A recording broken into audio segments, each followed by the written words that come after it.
സമ്മേളിച്ചെങ്കിലേ അള്ളാഹുവിന്റെ സ്വീകാര്യത അതിനുണ്ടാവുകയുള്ളൂ എന്ന് പരിശുദ്ധമായ ഖുർആൻ സാക്ഷ്യപ്പെടുത്തുന്നു. ഇവിടെ അല്ലാഹു റബ്ബുൽ ഇസ്സത്ത് സ്വീകരിക്കുന്നത് ആദ്യത്തെ ഭൂമിയിലെ റബ്ബിനെ സമർപ്പിക്കുന്ന സമ്മാനം ഒരു മൃഗമാണ്. കാലങ്ങൾ കഴിയുന്നു. നൂഹ് നബി അലൈഹിസ്സലാത്തു വസ്സലാമിന്റെ കാലത്താണ് വലിയ ദുരന്തം, പ്രളയമുണ്ടാകുന്നത്. ലോകമെമ്പാടുമുള്ള സ്ഥലം മുഴുവനും ജലം നിറഞ്ഞു. ആളുകൾക്ക് സ്വസ്ഥമായി ഇറങ്ങി നടക്കാൻ കഴിയാത്ത രീതിയിലുള്ള മുഴുവൻ പരീക്ഷണമായിരുന്നു ജലപ്രളയം, തൂഫാൻ. 156 ദിവസമാണ് നൂഹ് നബി അലൈഹിസ്സലാത്തു വസ്സലാം നിർമ്മിച്ച കപ്പലിൽ തന്റെ കൂടെ വിശ്വസിച്ച 80ഓളം ആളുകളും തന്റെ കുടുംബവും മഹാനായ നൂഹ് നബി അലൈഹിസ്സലാത്തു വസ്സലാമിന്റെ കപ്പലിൽ ലോകം മുഴുവനും ചുറ്റിക്കറങ്ങി നടന്നത്. 40 ദിവസം കഅബാലയത്തെ വലയം വെച്ചു തന്നെ ആ കപ്പൽ സഞ്ചരിച്ചു എന്നാണ്. അവസാനം ജൂദി പർവ്വതത്തിന്റെ മുകളിൽ അത് നങ്കൂരമിടാറാകുമ്പോൾ وقيل يا أرض ابلعي ماءك ويا سماء أقلعي وغيض الماء وقضي الأمر واستوت على الجودي. ജൂദി പർവ്വതത്തിന്റെ മുകളിലേക്ക് കപ്പലിങ്ങനെ നങ്കൂരമിടാൻ, അതിൽ സഞ്ചരിക്കുന്ന ആളുകൾക്ക് സ്വസ്ഥമായി സ്വതന്ത്രമായി ഇറങ്ങി ജീവിക്കാൻ അവസരം വരുമ്പോഴാണ് നൂഹ് നബി അലൈഹിസ്സലാത്തു വസ്സലാം അതിന് മുമ്പ് കപ്പൽ ആരംഭിക്കുന്നതിന് മുൻപ് 80ഓളം വരുന്ന കുടുംബങ്ങൾക്ക് ജീവിക്കാൻ അനിവാര്യമായ മൃഗങ്ങളെയും അല്ലാഹു റബ്ബുൽ ഇസ്സത്ത് കപ്പലിൽ ചേർത്താൻ ആവശ്യപ്പെട്ടിരുന്നു. അല്ലാഹുവിന്റെ ഖുർആൻ പറയുന്നുണ്ട്, ഇഹ്മിൽ ഫീഹാ മിൻ കുല്ലിൻ സൗജൈൻ ഇസ്നൈനി വഅഹ്ലക ഇല്ലാ മൻ സബഖ അലൈഹിൽ ഖൗലു വമൻ ആമന. എല്ലാ പക്ഷി മൃഗങ്ങളിൽ നിന്നും നിങ്ങളുടെ ദുനിയാവിലെ ഇനിയുള്ള ജീവിതം മനോഹരമാകണമെങ്കിൽ ആ മൃഗങ്ങളുടെയും നിങ്ങളുടെ കൂടെയുള്ള ജീവിതം അനിവാര്യമാണ്. അതുകൊണ്ട് അവരെയും കൂടെ നിങ്ങൾ കൂടെ കൂട്ടണം. കപ്പലിൽ അതിന് പ്രത്യേക ഒരു സ്പേസ് കൊടുക്കണം എന്ന് മഹാനായ നൂഹ് നബി അലൈഹിസ്സലാത്തു വസ്സലാമിനോട് പറയുന്നു. അപ്പൊ എല്ലാ വർഗങ്ങളിലും പെട്ട ഒരു ഇണ, ഒരാണും പെണ്ണും കപ്പലിൽ ഉണ്ടായിരുന്നു. നൂഹ് നബി അലൈഹിസ്സലാത്തു വസ്സലാം കപ്പൽ നങ്കൂരമിടാൻ സമയമായപ്പോൾ കാക്കയെ വിളിച്ചു അരികത്തേക്ക്. എന്നിട്ട് പറഞ്ഞു, നങ്കൂരമിടാൻ എവിടെയെങ്കിലും ഒഴിഞ്ഞു കിടക്കുന്ന കര കാണുന്നുണ്ടോ എന്ന് നീ പോയി അന്വേഷിച്ചു വരണം എന്ന്. നൂഹ് നബി അലൈഹിസ്സലാത്തു വസ്സലാമിന്റെ കൽപ്പനയല്ലേ. കാക്ക ഇങ്ങനെ പറന്നുപോയി. കുറെ പറന്നായപ്പോ നല്ലോണം വിശക്കുന്നുണ്ട്. കര കണ്ടു, അവിടെ ഒരുപാട് ശവങ്ങൾ കുന്നുകൂടിയിട്ടുണ്ട്. കഴിക്കാൻ പാകമാണ് എന്ന് കണ്ടപ്പോൾ കാക്ക പിന്നെ വേറെ ഒന്നും ആലോചിച്ചില്ല. വിട്ടയാളെയോ വിട്ട ദൗത്യമോ കാക്ക മറന്നു. കാക്ക ഭക്ഷണം കഴിക്കുന്നതിൽ ശ്രദ്ധ കേന്ദ്രീകരിച്ച് അവിടെ തന്നെ ഇരുന്നു. നൂഹ് നബി ഒരുപാട് വിട്ട മെസ്സഞ്ചറെ കാത്തിരുന്നു. ആള് വരുന്നത് കണ്ടില്ല. അങ്ങനെയാണ് ഒരു പ്രാവിനെ വിട്ടത് മഹാനായ നൂഹ് നബി അലൈഹിസ്സലാത്തു വസ്സലാം. പ്രാവ് നല്ല പോലെ പരിശോധന നടത്തി. ഒലിമരത്തിന്റെ ഒരു ചില്ലയുമായി മഹാനായ നൂഹ് നബി അലൈഹിസ്സലാത്തു വസ്സലാമിന്റെ അരികത്ത് പറന്നു വന്നു. കരയടുക്കാറായിട്ടുണ്ട് എന്ന സൂചനയോടെ നൂഹ് നബി അലൈഹിസ്സലാത്തു വസ്സലാം ആ പക്ഷിക്ക് വേണ്ടി ബറക്കത്തിന് ദുആ ചെയ്തു. നമ്മൾ ഇന്നും കാക്കയെ കണ്ടാൽ എറിഞ്ഞാട്ടും, പ്രാവുകൾ എത്രയും കണ്ടാലും നമ്മൾ വളരെ സ്നേഹത്തോടു കൂടെ അവകളെ നോക്കും. ഒരു കാലത്ത് ആളുകൾക്ക് ഈ കത്തിടപാട് നടത്തിയിരുന്നത് പ്രാവുകൾ വഴിയായിരുന്നു എന്ന് നമ്മൾ ചരിത്രത്തിൽ കേട്ടിട്ടുണ്ട്. ആ വർഗത്തിന് തന്നെ ഒരു ബറക്കത്തുണ്ട്. എന്തൊരു അഴകാണ് കാണാൻ, കണ്ണിനെന്തൊരു ചന്തമാണ്, ഹൃദയത്തിന് എന്തൊരു ആശ്വാസമാണ് അവകളെ കൂട്ടമായി കാണുമ്പോൾ. ഹറമിന്റെ പരിസരങ്ങളിൽ ചെന്നാൽ ഒട്ടേറെ 10,000-കണക്കിന് ഈ പ്രാവുകൾ ഇങ്ങനെ വട്ടം കറങ്ങി നടക്കുന്നത് കാണാം. ഇരിക്കട്ടെ, അങ്ങനെ ഒരുപാട് വർഷങ്ങൾക്കു ശേഷമാണ് പിന്നീട് സുലൈമാൻ നബി അലൈഹിസ്സലാത്തു വസ്സലാം ഒരു വഴിയിൽ മഴയെ തേടി അല്ലാഹുവോട് ദുആ ചെയ്യാൻ കടന്നു പോകുന്നത്. അപ്പോഴാണ് ഒരു ഉറുമ്പിന്റെ പ്രാർത്ഥന കേൾക്കുന്നത്. അല്ലാഹുമ്മ ഇന്നാ ഖൽഖും മിൻ ഖൽഖിക് വലാ ഗിനാ ബിനാ മിൻ റിസ്ഖിക് വലാ തുഹ്ലിക്നാ ബിദുനൂബി ഗൈരിനാ. സുലൈമാൻ നബി അലൈഹിസ്സലാത്തു വസ്സലാം കേൾക്കുന്ന ദുആ അങ്ങനെയാണ്. ആ ഉറുമ്പ് ദ്വാരക്കാണ്, പഠിച്ചവനെ ഞങ്ങൾക്ക് മഴ വേണം, നിന്റെ ഔദാര്യം കൊണ്ടല്ലാതെ ഞങ്ങൾക്ക് ജീവിക്കാൻ കഴിയില്ല, ഞങ്ങൾ നിന്നോട് ഒരു കുരുത്തക്കേടും കാണിച്ചിട്ടില്ല, അതുകൊണ്ട് മറ്റു സൃഷ്ടികളുടെ ദോഷങ്ങളെ കൊണ്ട് ഞങ്ങളെ നീ ശിക്ഷിക്കല്ലേ പഠിച്ചവനെ എന്നീ ഉറുമ്പ് ദുആ ചെയ്യുന്നത് കേട്ടു മഹാനായ സുലൈമാൻ നബി അലൈഹിസ്സലാത്തു വസ്സലാം. ഉടനെ അല്ലാഹുവിൽ നിന്നുള്ള ഉത്തരം വരും എന്ന് മനസ്സിലായപ്പോൾ കൂടെയുള്ളവരോട് സുലൈമാൻ നബി അലൈഹിസ്സലാത്തു വസ്സലാം പറഞ്ഞു, ഇർജിഉ, നിങ്ങൾ വന്ന ഗൃഹങ്ങളിലേക്ക് തന്നെ നിങ്ങൾ മടങ്ങിപ്പോവുക.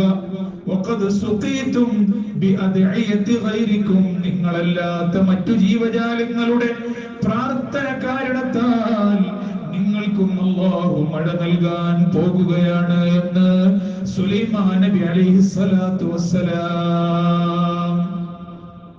മറ്റു ജീവജാലങ്ങളും അല്ലാഹു റബ്ബുൽ ഇസ്സത്ത് ഭൂമിയിൽ നമ്മുടെ കൂടെ ജീവിക്കാൻ വിട്ടവയാണ്. എന്നാൽ മഹാനായ ഇബ്രാഹിം നബി അലൈഹിസ്സലാത്തു വസ്സലാമിന് ഒരുപാട് വർഷങ്ങൾക്കു ശേഷമാണല്ലോ ഇസ്മായിൽ എന്ന ഒരു തരിയെ അല്ലാഹു നൽകുന്നത്.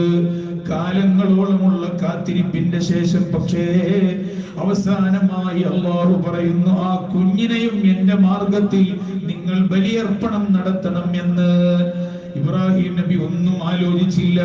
അള്ളാഹുവിന്റെ ആഹ്വാനം പോലെ പൊന്നുമോനെ ഹൃദയത്തോട് ചേർത്ത് നിർത്തിയിട്ട് പറഞ്ഞു, യാ ബുനയ്യ, പൊന്നുമോനെ, അല്ലാഹു റബ്ബുൽ ഇസ്സത്ത് നിന്നെ ബലി കഴിക്കാൻ ഒരുപാട് ദിവസങ്ങളായി സ്വപ്നത്തിൽ കാണിച്ചു തരുന്നു. നിന്റെ അഭിപ്രായം എന്താണ്? യാ അബതി ഫഅൽ മാ തുമർ, അല്ലാഹുവിന്റെ തീരുമാനം എന്താണോ നിങ്ങൾ അറിയിച്ചത്, നിങ്ങൾ അത് നടത്തുക. എന്നർക്കാനല്ലേ തീരുമാനം, റബ്ബിന്റെ ആഹ്വാനല്ലേ, നിങ്ങൾ അതിൽ ശങ്കിച്ചു നിൽക്കണ്ട. നിങ്ങൾക്ക് ധൈര്യമായി ആ പ്രവർത്തനവുമായി മുന്നോട്ട് പോകാം. അങ്ങനെയാണ് ആദം നബി, മഹാനായ ഇബ്രാഹിം നബി അലൈഹിസ്സലാത്തു വസ്സലാം ഇസ്മായിൽ നബി അലൈഹിസ്സലാത്തു വസ്സലാമിനെയും കൊണ്ട് പരിശുദ്ധമായ കഅബാലയത്തിന്റെ ഒരു ഭാഗത്തേക്ക് കൊണ്ടുപോകുന്നത്. ഇന്നും ഇസ്മായിൽ നബി അലൈഹിസ്സലാത്തു വസ്സലാമിനെ അറുക്കാൻ കിടത്തിയ സ്ഥലം പരിശുദ്ധമായ കഅബയുടെ പരിസരങ്ങളിൽ കാണാം. ചെറിയൊരു സ്തൂപം അവിടെ ഉണ്ട്. അറുക്കാൻ കിടത്തിയപ്പോഴാണ് ഇത്രമാത്രം സമർപ്പണ സന്നദ്ധത കാണിച്ച ഇബ്രാഹിം നബിയോട് അല്ലാഹു നിങ്ങളുടെ പ്രവർത്തനങ്ങളെ സ്വീകരിച്ചിരിക്കുന്നു. ജിബ്രീൽ അലൈഹിസ്സലാത്തു വസ്സലാമിന്റെ കരങ്ങളിൽ ഒരാടുമായി അല്ലാഹു പറഞ്ഞു വിടുന്നത് ഇബ്രാഹിം നബി അലൈഹിസ്സലാത്തു വസ്സലാമിന്റെ അരികിൽ, ഇനി ഇസ്മാഈലിനെ നിങ്ങൾ എടുത്തു വളർത്തുക, അറുക്കേണ്ട, ഈ കൊടുത്തു വിട്ടിട്ടുള്ള മൃഗത്തെയാണ് നിങ്ങൾ അറുക്കേണ്ടത്. ആ മൃഗം വർഷങ്ങൾക്ക് മുമ്പ് ആദം നബി അലൈഹിസ്സലാത്തു വസ്സലാമിന്റെ മകനായ ഹാബീൽ അലൈഹിസ്സലാത്തു വസ്സലാം അല്ലാഹുവിൽ സമർപ്പിച്ച നല്ല വിശേഷണമൊത്ത കാണാൻ അഴകുള്ള നല്ല ചന്തമുള്ള തടിച്ചു കൊടുത്ത ആടായിരുന്നുവെന്ന്. വകാന യർആ ഫിൽ ജന്ന, അത് സ്വർഗത്തിൽ മേഞ്ഞു നടക്കുകയായിരുന്നു. ഇസ്മായിൽ നബി അലൈഹിസ്സലാത്തു വസ്സലാമിനെ അറുക്കാനുള്ള ആഹ്വാന സമയത്ത് അല്ലാഹു കൊടുത്തുവിട്ട ആട് ഈ ഹാബീൽ അലൈഹിസ്സലാത്തു വസ്സലാം അന്ന് കൊടുത്ത മൃഗമായിരുന്നുവെന്ന് ചരിത്രം രേഖപ്പെടുത്തുന്നുണ്ട്. അതുകൊണ്ട് പെരുന്നാൾ സുദിനത്തിൽ നമുക്കും ഉദ്ഹിയ്യത്ത് അറുക്കൽ സവിശേഷമായ സുന്നത്താണ്. അതിന്റെ ആലോചനകൾ തുടങ്ങാൻ സമയമായി. ഇന്നൊരു കഷ്ടിൽ മാസേ ഉള്ളൂ. 2 വയസ്സ് പ്രായമുള്ള കോലാടോ അതല്ലെങ്കിൽ പശു, പോത്ത് വർഗങ്ങളിൽപ്പെട്ട മൃഗങ്ങളോ, നെയ്യാടാണെങ്കിൽ അതിന് 1 വർഷം മതി. ന്യൂനതകളില്ലാത്ത, രോഗങ്ങളില്ലാത്ത, അതിന്റെ മാംസം ഭക്ഷിക്കുന്നത് കൊണ്ട് എന്തെങ്കിലും ബുദ്ധിമുട്ട് കാണുമെന്ന് പ്രത്യക്ഷത്തിൽ നമുക്ക് തോന്നാത്ത, അപാകതകളില്ലാത്ത മുന്തിയ നല്ല മൃഗത്തെയാണ് നമ്മൾ തിരഞ്ഞെടുക്കേണ്ടത്. ഹബീബായ നബി സല്ലല്ലാഹു അലൈഹി വസല്ലം തങ്ങൾ പറയുന്നു, അദ്ദിമു ദഹയാകും, നിങ്ങളുടെ അറവ് മൃഗങ്ങളെ നിങ്ങൾ നല്ലതുപോലെ ബഹുമാനിക്കണേ, ആദരിക്കണേ. ഫഇന്നഹാ അലസ്സിറാത്തി മതായാകും, അത് സിറാത്ത് പാലത്തിന്റെ മുകളിലൂടെ നിങ്ങൾക്ക് മുറിച്ചു കടക്കാൻ അല്ലാഹു കൊണ്ടുവരുന്ന വാഹനങ്ങളായിരിക്കും എന്ന് ഹബീബായ നബിയുനാ മുഹമ്മദുർ റസൂലുള്ളാഹ് സ്വല്ലല്ലാഹു അലൈഹി വസല്ലം. ഖുർആൻ ആദരിക്കാൻ പറയുന്നുണ്ട്, വൽ ബുദ്ന ജഅൽനാഹാ ലക്കും മിൻ ശആഇരില്ലാഹ്. അല്ലാഹുവിന്റെ ദീനിന്റെ ശിആറുകളിൽ പെട്ടതാണ് ബലിമൃഗങ്ങൾ. അതുകൊണ്ട് അതിനെ നല്ലതുപോലെ ബഹുമാനിക്കണേ എന്ന്. വമൻ യുഅസ്സിം ശആഇറല്ലാഹി ഫഇന്നഹാ മിൻ തഖ്വൽ ഖുലൂബ്. അറവ് മൃഗങ്ങളെ നേരത്തെ വാങ്ങിക്കൊണ്ടുവരണം. നമ്മൾക്ക് നല്ലതുപോലെ പരിപാലിക്കാൻ കഴിയുന്നിടങ്ങളിൽ അതിനെ കൊണ്ടുവന്ന് കെട്ടിയിട്ട് നമ്മൾ നോക്കണം. നമ്മൾ എന്താ ചെയ്യാ? കുറെ ദിവസങ്ങൾക്ക് മുമ്പ് വാങ്ങും, എന്നിട്ട് അവിടെ തന്നെ വെക്കും. നാളെ അറവാണെന്ന് ഇന്ന് രാത്രി പോയിക്കൊണ്ട് എന്തിന്റെ പണിക്ക്? അതിനെ നോക്കണം, കുളിപ്പിക്കണം, വെള്ളം കാട്ടണം, പുല്ല് കൊടുക്കണം. അതൊക്കെ ഒരു ബുദ്ധിമുട്ടല്ലേ? മഹാനായ അബ്ദുല്ലാഹി ഇബ്നു അബ്ബാസ് റളിയല്ലാഹു അൻഹു പറയുന്നുണ്ട്, നിങ്ങൾ നിങ്ങളുടെ അറവ് മൃഗങ്ങളെ ബഹുമാനിക്കേണ്ട ഭാഗമായാണ് ഇസ്തിസ്മാനുഹാ. അതിനെ നല്ല തടിച്ചു കൊഴുപ്പിക്കണം. അപ്പൊ നേരത്തെ കൊണ്ടുവന്ന് പഠിച്ചവനെ ഇത് ഉദഹീയത്തിന്റെ മൃഗാണല്ലോ എന്ന ബഹുമാനം അതിന് നൽകി നല്ല വെള്ളവും നല്ല ഭക്ഷണമൊക്കെ കൊടുത്ത് നല്ല കുട്ടപ്പനാക്കി നിർത്തണതിന്. ആ കറക്റ്റ് നേരത്തേക്ക് വണ്ടിക്കാരോട് കൊണ്ടുവരാൻ പറയില്ല വേണ്ടത്. അപ്പൊ നോട്ടക്കൂലി ഓര് കൊണ്ടുപോകും ആഖിറത്തില്. നിങ്ങൾ പൈസ കൊടുത്താലും ഒരു നോട്ടക്കൂലി അവർക്ക് ആഖിറത്തിലുണ്ടാവും. അത് മിസ് ചെയ്യരുത്. അതിനോട് നന്മകൾ ചെയ്യണം, നല്ല കാര്യങ്ങൾ ഒരുപാട് ചെയ്തു കൊടുക്കണം, അതിനെ നല്ലപോലെ സ്നേഹിക്കാൻ പഠിക്കണം. നമ്മൾ ആവശ്യമുള്ളതിന് നമ്മൾ വീട്ടിൽ വളർത്തണം. ഇത് ആവശ്യമില്ലാത്ത വെറുതെ നായും പട്ടിയും കണിയണ സാധനങ്ങളൊക്കെ കൊണ്ടുവന്ന് വലിയ ചെലവൊക്കെ കൊടുത്തിട്ട് നമ്മൾ വീട്ടിൽ കുഞ്ഞുങ്ങളെ പോലെ വളർത്തും. എന്തെങ്കിലും ഒരു ലാഭം അതിനുണ്ടാവും. റബ്ബിന്റെ റഹ്മത്തിന്റെ മലക്കുകളുടെ വരവ് വരെ അതുകൊണ്ട് തടയപ്പെടാം. ബഹുമാനിക്കപ്പെടുന്ന മൃഗങ്ങളെ എല്ലാം വീടുകളിൽ വലിയ പൈസ ചെലവാക്കിയിട്ട് പുറത്തുനിന്ന് വലിയ പൈസ ചെലവാക്കി കൊണ്ടുവരും. വീട്ടിൽ ആര് വന്നാലും അഭിമാനം പറയൽ ഇതുകൊണ്ടാണ്. 5 ലക്ഷം രൂപ ചെലവാക്കിയിട്ട് ഈ സാധനം കൊണ്ടുവന്നത്. ഇത് ഫോറിൻ സാധനമാണ്. അതുകൊണ്ട് എന്താ കിട്ടാൻ? ആ നേരത്തെ ഒരു സുഖം ഹൃദയത്തിന്റെ ഉള്ളിൽ എവിടെയോ ഇങ്ങനെ തങ്ങി നിൽക്കുന്നു എന്ന് മാത്രം. പറയപ്പെട്ട ആളത് മറക്കും, പറഞ്ഞ ആളത് മറക്കും. അതുകൊണ്ട് ബലിമൃഗങ്ങളെ നേരത്തെ കൊണ്ടുവരിക, അവർക്ക് നല്ലപോലെ പരിചരണങ്ങൾ നടത്തുക. അതുപോലെ ഹബീബായ നബി സല്ലല്ലാഹു അലൈഹി വസല്ലം തങ്ങൾ പറയുന്നുണ്ട്, من وجد سعة فلم يضحي فلا يقربن مصلانا. ഒരാൾക്ക് അറുക്കാൻ സൗകര്യമുണ്ട്, സാമ്പത്തികമായ അതിനുള്ള സൗകര്യങ്ങളൊക്കെ ഒരാൾക്കുണ്ട്, പക്ഷേ അയാൾ അറുക്കണില്ല. ആടാണെങ്കിലാണ് ഒരാൾക്ക് മാത്രം അറുക്കേണ്ടത്. കന്നുകാലികൾ, പോത്ത്, ആ വർഗത്തിൽപ്പെട്ട നാൽക്കാലികളാണെങ്കിൽ അതിൽ 7 ആളുകൾക്ക് വരെ ഭാഗമാക്കാമല്ലോ. എന്നാലും അതിന് സൗകര്യങ്ങൾ ഉണ്ടായിട്ടും സാമ്പത്തിക ശേഷി ഉണ്ടായിട്ടും മറക്കാൻ മനസ്സില്ലെങ്കിൽ നബി സല്ലല്ലാഹു അലൈഹി വസല്ലം തങ്ങൾ പറയുന്നു, ഫലാ യഖറബന്ന മുസല്ലാനാ. അവർ നമസ്കരിക്കാൻ, പെരുന്നാൾ കൂടാൻ നമ്മൾ നമസ്കരിക്കുന്ന സ്ഥലത്തേക്ക് അവർ വരേണ്ട. അഥവാ ഒരു അറുക്കട്ടെ, അത് ഇങ്ങനെ പിശുക്കിയിരിക്കരുത് എന്ന് മഹാനായ പുണ്യ റസൂൽ സല്ലല്ലാഹു അലൈഹി വസല്ലം. മൻ ضحى طيبة بها نفسه محتسبا. ഒരാൾ അല്ലാഹുവോട് നല്ല കൂലിയൊക്കെ പ്രതീക്ഷിച്ച് വളരെ ആത്മാർത്ഥമായ ഒരു മൃഗത്തെ അറുത്താൽ ഹബീബായ നബി സല്ലല്ലാഹു അലൈഹി വസല്ലം തങ്ങൾ പറയുന്നു, കാനത് ലഹു ഹിജാബൻ മിനന്നാർ.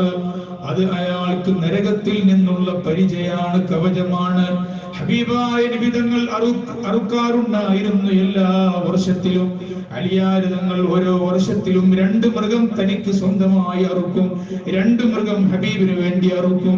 ഇതെന്താണ് എന്ന് ചോദിച്ചപ്പോഴാണ് പറഞ്ഞത്, ഹബീബ് വഫാത്തിന്റെ മുമ്പ് എന്നോട് ഓർമ്മപ്പെടുത്തിയതാണ്, എനിക്ക് പകരമായി ഓരോ വർഷവും നിങ്ങൾ അറുക്കണേ എന്ന്. അതുകൊണ്ടാണ് ഞാൻ എന്റെ പേരിലും ഹബീബിന്റെ പേരിലും അറുക്കുന്നത് എന്ന് മഹാനായ അലി റളിയല്ലാഹു അൻഹു ഓർമ്മപ്പെടുത്തുന്നു. അല്ലാഹു റബ്ബുൽ ഇസ്സത്ത് ആ വിഷയത്തിൽ ശ്രദ്ധ കേന്ദ്രീകരിക്കാൻ തൗഫീഖ് ചെയ്യട്ടെ. അത് സംബന്ധിയായിട്ടുള്ള ഒരു മീറ്റിംഗ് ഇൻഷാ അല്ലാഹ് നമ്മൾക്ക് ഈ ജുമുഅക്ക് ശേഷം നമ്മൾ പള്ളിയിൽ ചേരുന്നുണ്ട്. എല്ലാ ആളുകളും ആ വിഷയത്തിൽ പ്രത്യേകം ശ്രദ്ധിക്കുകയും ബന്ധപ്പെട്ടവരൊക്കെ പങ്കെടുക്കാൻ ശ്രമിക്കുകയും ചെയ്യണം. അല്ലാഹു റബ്ബുൽ ഇസ്സത്ത് തൗഫീഖ് ചെയ്യട്ടെ. മരണപ്പെട്ട പിതാവിന്റെ പേരിൽ ദുആ ചെയ്യാൻ 1000 രൂപ ഇടങ്ങരക്കാട്ടിൽ മൊയ്തീൻ ഹാജി എന്നവരുടെ പേരിൽ. ഒരു സഹോദരൻ 280 രൂപ, ഒരു സഹോദരൻ 100 രൂപ, ഒരു സഹോദരൻ 200 രൂപ. മരിച്ചവർക്ക് വേണ്ടി മുഹമ്മദ് സല്ലല്ലാഹു അലൈഹി വസല്ലം സല്ലല്ലാഹു അലാ മുഹമ്മദ് അല്ലാഹുമ്മ സല്ലി അലാ മുഹമ്മദ്. റഹ്മുർ-റഹീമീനായ റബ്ബേ, ഈ ദുആ കൊണ്ട് വസിയത്ത് ചെയ്ത സ്വതക്ക നൽകിയ ആളുകളുടെയൊക്കെ സ്വതക്കകളെ നീ കബൂലാക്കണേ അല്ലാഹ്. അർഹമായ പ്രതിഫലം നൽകണേ റബ്ബേ. ജീവിതത്തിൽ വലിയ ഖൈറും ബറക്കത്തും ചൊരിയണേ അല്ലാഹ്. ഹജ്ജിന് വേണ്ടി ഒരുങ്ങിയിട്ടുള്ള ആളുകൾക്ക് മഖ്ബൂലും മബ്റൂറുമായ ഹജ്ജും ഉംറയും അല്ലാഹുവേ നീ തൗഫീഖ് നൽകണേ അല്ലാഹ്. ഈ സ്വതക്കകളുടെ കബൂലിയത്ത് കൊണ്ട് പടച്ചവനെ ഉദ്ദേശിച്ചതിനേക്കാൾ ഉപരി റാഹത്തുള്ള ഹജ്ജും ഉംറയും നീ നൽകണേ തമ്പുരാനെ. മരണപ്പെട്ട മാതാപിതാക്കൾക്ക് ഇതിന്റെ സവാബുകൾ നൽകണേ അല്ലാഹ്. ഗൾഫിൽ നല്ല ജോലി ശരിയാകാൻ ദുആ ചെയ്യാൻ ഏൽപ്പിച്ചവർ ഖൈറായ ബറക്കത്തുള്ള നല്ല ജോലി നൽകണേ റബ്ബേ. അല്ലാഹുവേ, മരണപ്പെട്ട സഹോദരന് വേണ്ടി ദുആ ചെയ്യാൻ അവർക്ക് നീ മഗ്ഫിറത്തും റഹ്മത്തും നൽകണേ അല്ലാഹ്. അല്ലാഹുവേ, അതുപോലെ അരിയുടെ പണം നൽകിയവർ അവർക്കും അർഹമായ പ്രതിഫലം നൽകണേ റബ്ബേ. മുറാദുകൾ എന്തുണ്ടോ അറിയുന്നവൻ നീയാണ്, നീ നിറവേറ്റണേ അല്ലാഹ്. മഴ ഇനിയും നൽകണേ റബ്ബേ. അല്ലാഹുവേ, ഒരുപാട് രോഗികളുണ്ട് ഞങ്ങൾക്കിടയിൽ, കാമിലായ ശിഫാ നൽകണേ അല്ലാഹ്. നിന്റെ ത്വാഅത്തിലായി മർദാത്തിലായി ദീർഘായുസ് നൽകണേ റബ്ബേ. ആമീൻ റഹ്മതിക യാ അർഹമർ റഹീമീൻ. 4 കുടുംബങ്ങളുടെ معاشر المسلمين رحمكم الله. الجمعة حج الفقراء والمساكين وعيد المؤمنين. الخطبة تقوم مقام ركعتين من الفرض. روى البخاري ومسلم عن أبي هريرة رضي الله عنه أنه قال قال رسول الله صلى الله عليه وسلم إذا قلت لصاحبك أنصت والإمام يخطب يوم الجمعة فقد لوت فاسمعوا وأنصتوا رحمكم الله. استمعوا ليغفر الله لنا ولكم ولجميع المسلمين والمؤمنين أجمعين فاستغفروه إنه هو الغفور الرحيم.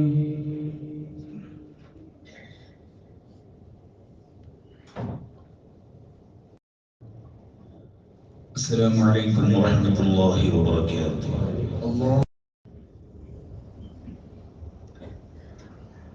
الحمد لله الحمد لله فاطر الأرض والسماوات وكاشف الضر والكربات، وأشهد أن لا إله إلا الله وحده لا شريك له مدبر الكائنات، وأشهد أن سيدنا ونبينا محمدا صلى الله عليه وسلم عبده ورسوله أحيا بسنته الأموات ومرن البرية على مواجهة الأزمات، صلى الله وسلم وبارك على سيدنا محمد وعلى آله وأصحابه وأعوانه وأتباعه الذين شدوا رحالهم في إقامة السجود والصلوات، صلاة وسلاما دائمين متلازمين إلى يوم تكشف فيه السجلات. أما بعد، فيا أيها الكرماء، أوصيكم وإياي أولا بتقوى الله العزيز الغفار يا أيها الذين آمنوا اتقوا الله وكونوا مع الصادقين. إخواني في الإسلام، إن الله عز وجل لما فطر الأرض والسماوات أراد أن يخلق آدم وبنيه على الأرض يعيشون آمنين مطمئنين، ومعهم أراد أن يخلق الحيوانات من الأنعام والجراد والبقر وغيرها من الحيوان مما له حياة مستقرة، حتى إن الله سخرها لبني آدم وقال: ولقد مكناكم في الأرض وجعلنا لكم فيها معايش قليلا ما تشكرون. من حياة سيدنا آدم عليه الصلاة والسلام وأبنائه نرى بعض الحركات المعلقة بهذه الأنعام. إن الله عز وجل سمى سورة في قرآنه المجيد سورة الأنعام. حتى في زمن نوح عليه الصلاة والسلام وزمن سيدنا سليمان عليه الصلاة والسلام فيها بعض الوقائع والحركات والحوادث المتعلقة بهذه الأنعام والحيوانات غير الإنسان، مما ليس لها عقل ولب تتفكر وتعقل وتتذكر. في زمن سيدنا خليل الله إبراهيم عليه الصلاة والسلام إنه دعا الله ربه أن يرزقه ولدا صالحا، فأعطاه الله عز وجل ولدا صالحا كان نبيا، سيدنا إسماعيل عليه الصلاة والسلام. حتى في طفولته أمر الله أباه أن يذبح. إن الله عز وجل يفتش ويمتحن قلب إبراهيم عليه الصلاة والسلام، هل هو ملتفت إلى جانب الله عز وجل أو مدبر؟ حتى إن إبراهيم عليه الصلاة والسلام أراد أن يطيع أمر الله عز وجل في أي حال، وأراد أن يذبح ابنه. أمر الله سيدنا روح الأمين جبريل عليه الصلاة والسلام أن ينزل بكبش الذي كان هابيل ابن آدم قربها لله عز وجل بأمره. كان يرعى في الجنة، قصد الله عز وجل أن يكون فداء بدل إسماعيل عليه الصلاة والسلام إذا أراد أن يذبح. فقد قرب جبريل عليه الصلاة والسلام ويأتي من الجنة ومعه هذا الكبش، وقال إن الله أمر أن يذبح هذا الكبش ويترك ابنه، وأراد أن يجعله نبيا صالحا مباركا. بهذا إن الله عز وجل أمر البرية بعد أن يذبحوا وأن يضحوا. كان النبي صلى الله عليه وسلم يذبح الأضاحي. كان علي رضي الله عنه يذبح كبشين عن رسول الله صلى الله عليه وسلم بعد وفاته، وكبشين عن نفسه. وكان إذا سئل لأي شيء تفعل هكذا يقول: كان النبي صلى الله عليه وسلم أمرني أن يذبح عن نفسه. لذلك قال النبي صلى الله عليه وسلم: عظموا ضحاياكم فإنها على الصراط مطاياكم. اذبحوا الأضاحي فإنها تنجي صاحبها فإن ضحاياكم تنجي صاحبها من شر الدنيا والآخرة علمنا رسول الله صلى الله عليه وسلم. تقول عائشة رضي الله عنها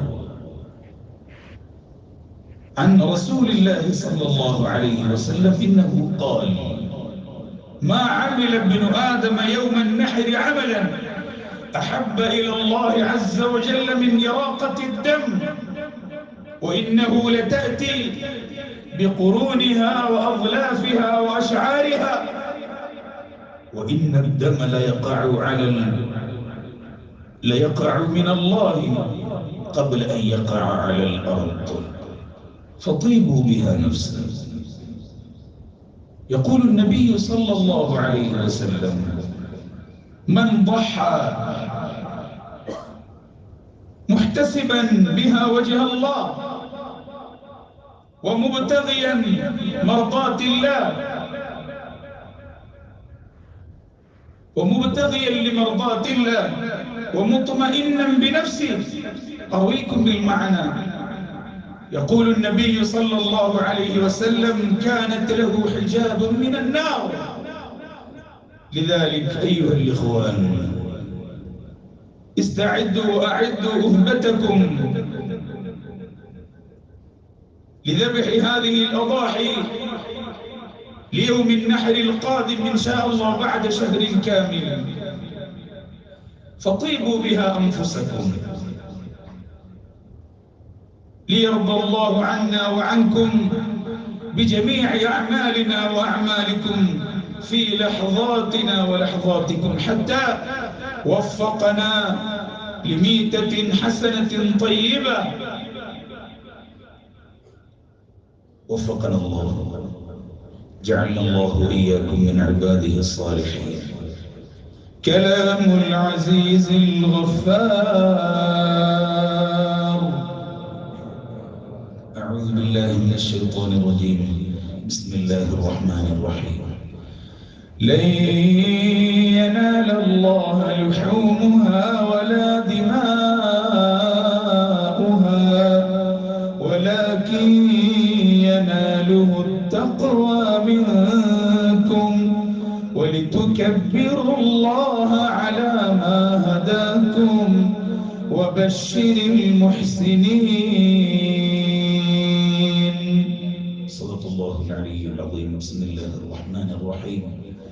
يا أيها الذين آمنوا اتقوا الله وقولوا قولا سديدا يصلح لكم أعمالكم ويغفر لكم ذنوبكم، ومن يطع الله ورسوله فقد فاز فوزا عظيما.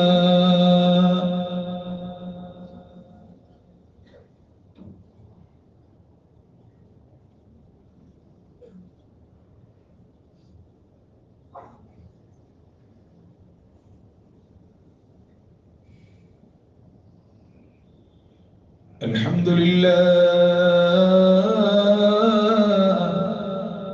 لله العلي الرؤوف، هو بالجود والإحسان معروف. صلى الله على سيدنا محمد، كان يغيث الملهوف وبالكرم والعطاء موصوف.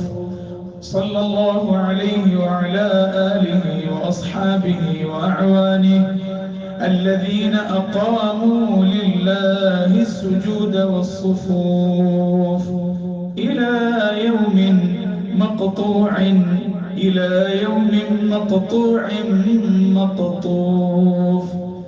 أما بعد، فيا خلف المستقبلين بالدفوف، أوصيكم وإياي أولا بتقوى الله ذي الغرام والشغوف، واتقوه في البذل والعطاء والصروف وأنواع حركات العيش والصنوف.